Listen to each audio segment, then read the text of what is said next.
Good evening and welcome to our dinner celebration, our Building for God capital campaign. We are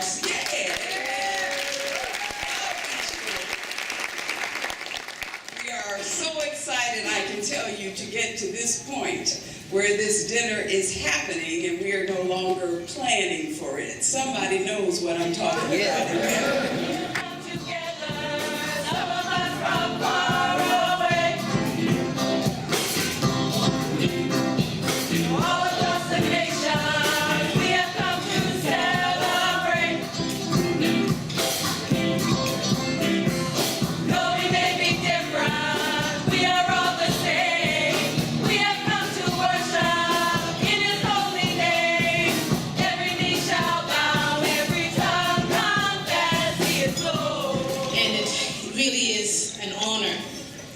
To introduce to you my baby sister, Candace Thomas.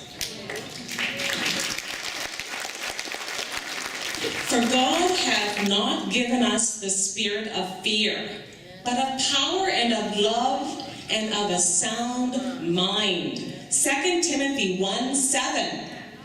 It's in the Word. We can't be shackled by fear. We have to live our best lives while we're here. We only go around once. Let's live our best lives. That's all I'm trying to do. It really is. I'm not even necessarily thinking that I'm dreaming bigger. I'm just living my life. I'm just going after the things that I think I should be able to do. And I want to do it the best that I can because my mother told me that, and she showed me. That is how we should do it. Because that's what she did. Didn't matter what she was doing. Didn't matter if she was cleaning a toilet. Didn't matter if she was serving a meal. Didn't mean if she was looking after a child. It did not matter. She did it to the best of her abilities.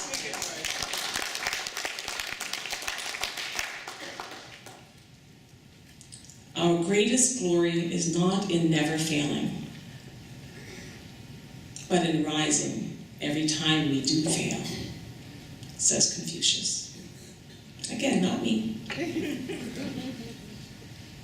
It's not easy to overcome fear. I actually know that. It's not easy. Fear of failure. But once you do, you actually build your confidence. It actually will help you the next time around. And then you won't let that fear hold you back. You do learn to overcome. You learn to actually figure out another way. There's another workaround. Oh, I won't do that next time. Oh, I forgot about that. Oh, yes, I forgot that I actually should have hired an accountant. Not dependent upon my own skills to do it. That's part of it. Especially if you're starting off, you're doing a small business, you want to just do everything. You don't realize that you actually should pay somebody who's good at the other stuff, and you just stick with the stuff that you're good at. Because we all can't do everything. And sometimes small businesses, especially, that's a mistake that you can make. And get a good lawyer, by the way.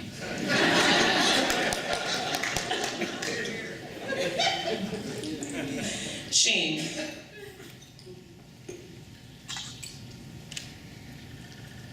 Shame holds us back. Something in our past. We don't want anyone to know about it. And maybe it's not their business. I'm not saying that they should know about it. All I'm saying is don't let that keep you from knowing your joy, from knowing your destiny, from knowing your ability, your capacity. Don't let that keep you from going where you can go. I don't care if it's law school or med school or being a baker or a chef or I don't care what it is. Don't let that hold you back. You have to overcome those things. We all make mistakes. Attitude.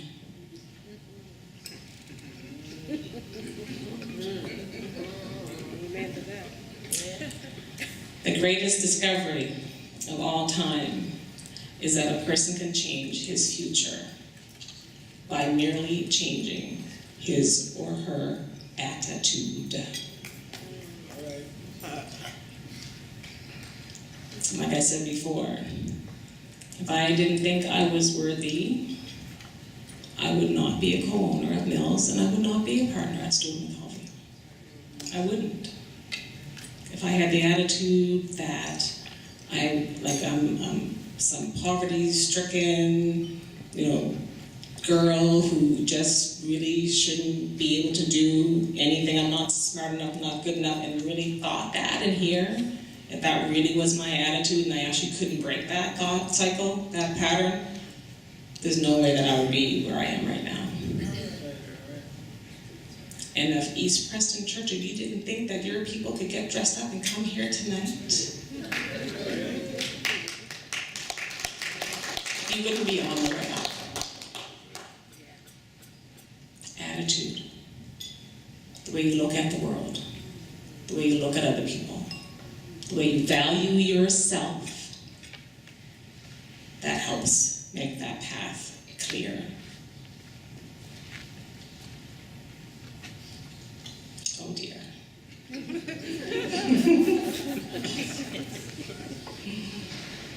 Avoid mediocrity, please. Strive for excellence. If you are going to do something, please do it right. Don't just do a little thing over here, a little thing over there. My husband's from Jamaica, so I can say that. They do a little ting.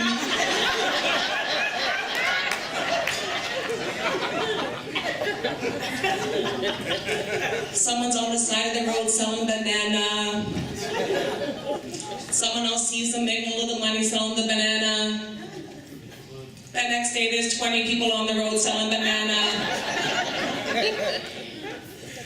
And none of them owning a store. There's a whole marketplace downtown where all the tourists are going and not a single solitary one of the homegrown Jamaicans owning any of those because they're out there doing a little thing. Let us stop doing a little thing. Especially if it's something that we're doing for our community and our people. Those little places, can you not actually make it nice for me? Why aren't I worth it? I want to go into a nice shop.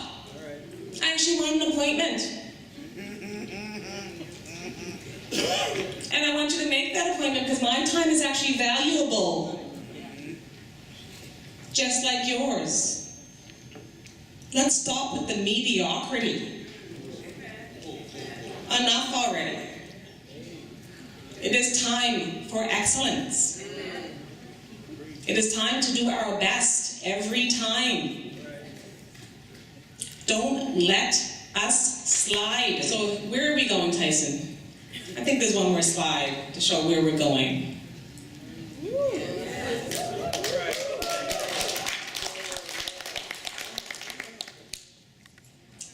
It's not about the building, though, right? It's not about the building. We know that.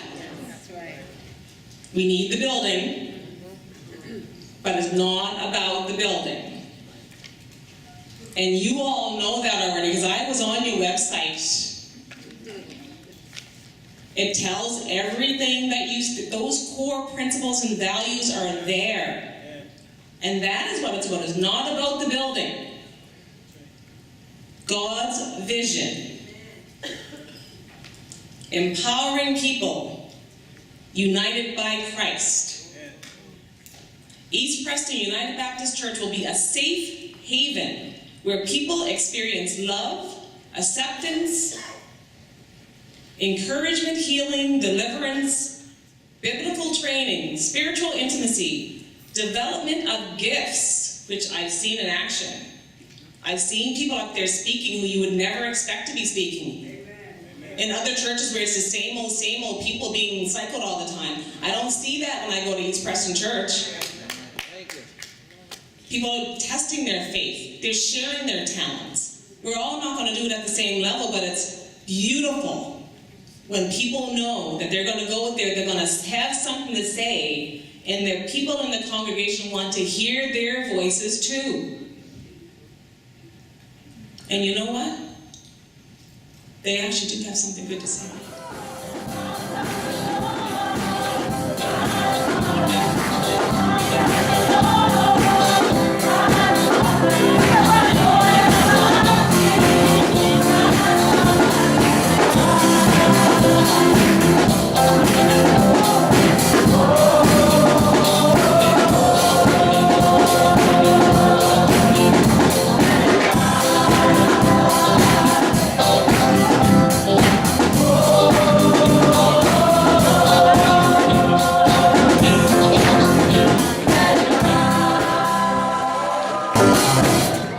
there we go. All right, see, that's what I'm talking about. I said,